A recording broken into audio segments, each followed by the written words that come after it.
Mga tol, siguro naman narinig niyo yun. Siguro hindi alam ng babae kung anong meaning ng Cubs. Bakit, negro? Ano ba meaning ng Cubs? Ikaw rin pala, hindi mo alam yun. Ibig sabihin ng Cubs, kuba. Ah, yung pala yun. Kawawa naman yung babae. Junel, pasensya ka na. Di pa kasi talaga ako handa eh. Tsaka ngayon lang kasi ako nakaranas na may nanligaw sa akin na lalaki. Okay lang yun, Iya. Di naman ako nagmamadali eh. Tsaka handa ako maghintay para sa'yo. Sige na, Junel, pasok na tayo. Anong oras na rin naman eh, para di tayo mawit. O sige, tara.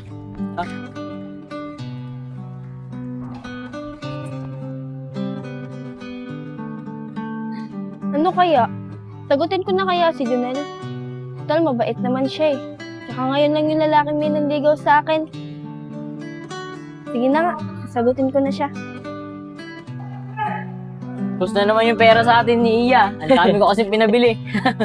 Wala pa yun. Maraming pera yun. Tara, dito muna natin hintayin si Iya. Nel, pachusi pa si Kuba eh, no? Kala mo talaga gusto mo siya. May pa hindi pa siyang nalalaman. Eh hindi niya alam, pinagtitripan mo lang siya. Yaan mo lang, Tin. Makilang araw, makapasagot ko rin yun. Tsaka pag naging kami na, hindi lang pagkain hihingiin ko, kundi pera na. Nel, maganda nga yung naisip mo. Di ba nga, kaya mo siya liligawan dahil sa pera? Nel, baka naman pag naging kayo ni Iya, mahulog na yung loob mo sa kanya. Oo nga, Nel. Kadiri naman kayo, Tol.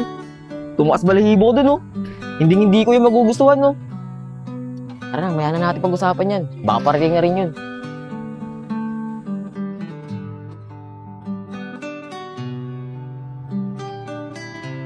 Ano kaya? Sagutin ko na kaya si Junel? Total, mabait naman siya eh. Tsaka ngayon lang yung lalaking may nanligaw sa akin. Sige na nga, sagutin ko na siya. Oh, mga tol, nandiyan na si Iya. Ano, Iya? Ang tagal mo, ah. Kala ko napagtripan ka na eh. Pupuntahan ka sana namin. Junel, may ginawa pa kasi ako eh, kaya natagalan ako. Ah, ganun ba? O tara, doon tayo sa may tambayan. Ang init dito eh. Sige, tara.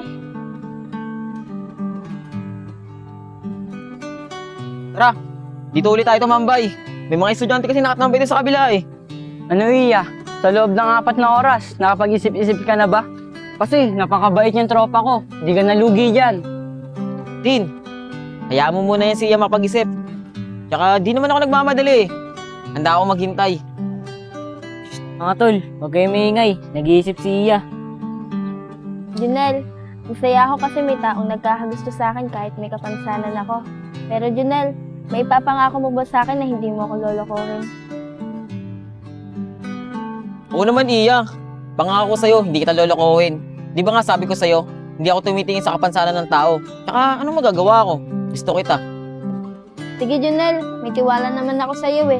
Kasi doon pa lang sa nakipagkaibigan kayo sa akin, may tiwala ako sa inyo. Ibig sabihin, Iya, sinasagot mo na ako? Oo Junel, kasi malaki yung tiwala ko sa iyo, pati sa mga kaibigan mo. Talaga, Iya? Wala nang bawian yan, ha?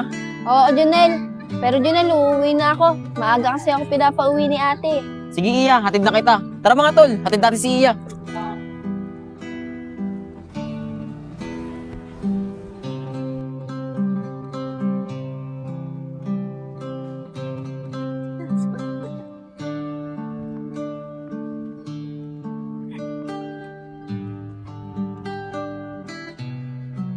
Junel, dito na lang. Malapit naman na yung bahay namin dito eh. O sige, Iya, dito na rin kami. Ingat ka, ha?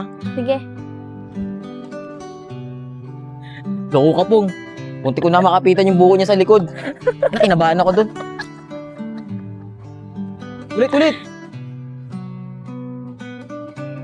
Nel, papasok ba si Pongpong? Sabi niya sa akin, hindi daw siya papasok eh. Masakit daw yung tiyan niya. Dami niyo ba naman kinain kahapon sa kantin eh. Tapos libre pa. Ah, ganun talaga yun. Ang tao kasi nun. Nel, si Iyo. Oo nga, no. Tara, lapitan natin. Tara.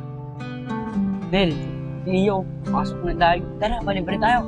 Tin, wag muna. Baka mahal na tayo niyan. Mamaya na lang sa recess, doon sa kantin. Tsaka hingaan ko rin ng pera yan. Sige, tara, dito tayo. Iya.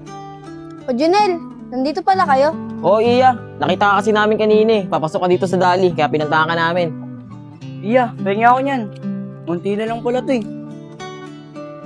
Ako yung tubig mo.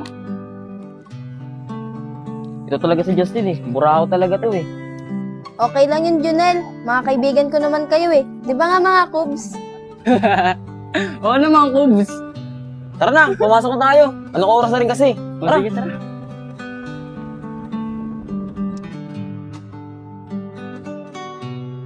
Tara, Tin. Doon lang natin hintayin si Iya sa Mitambayan. Sige, Nel, tara.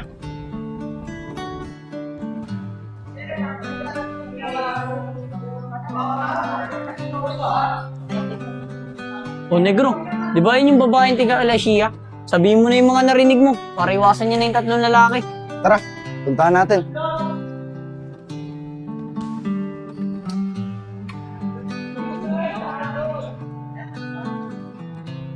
Miss, saglit lang. May sasabihin lang ako sa'yo. Oh, ikaw na naman. Alam ko na yung sasabihin mo. Sisiraan mo na naman sa akin yung mga kaibigan ko. Miss, narinig ko kasi kagapon yung pinag-uusapan nyo.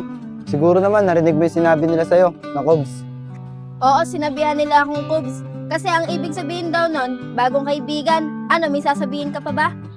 Miss, hindi yun yung ibig sabihin nun. Ang ibig sabihin nun, yung kapansanan mo. Negro, ayaw pang diretso yun eh. Miss, ibig sabihin ng Kubs, Kuba. Ganun ba mga kuya? Pero di pa rin ako naniniwala. Kasi alam ko na sinisiraan nyo lang sila sa akin. Sige, Miss, ikaw ang bahala. Miss, ganito na lang gawin mo. Siguro naman, pupunta ka sa kanila. Huwag ka muna magpakita. Pakinggan mo muna yung pinag-uusapan nila. Siguro naman, isa ka sa topic nila. Miss, sana naman makinig ka sa amin kasi nakakawa lang kami sa'yo.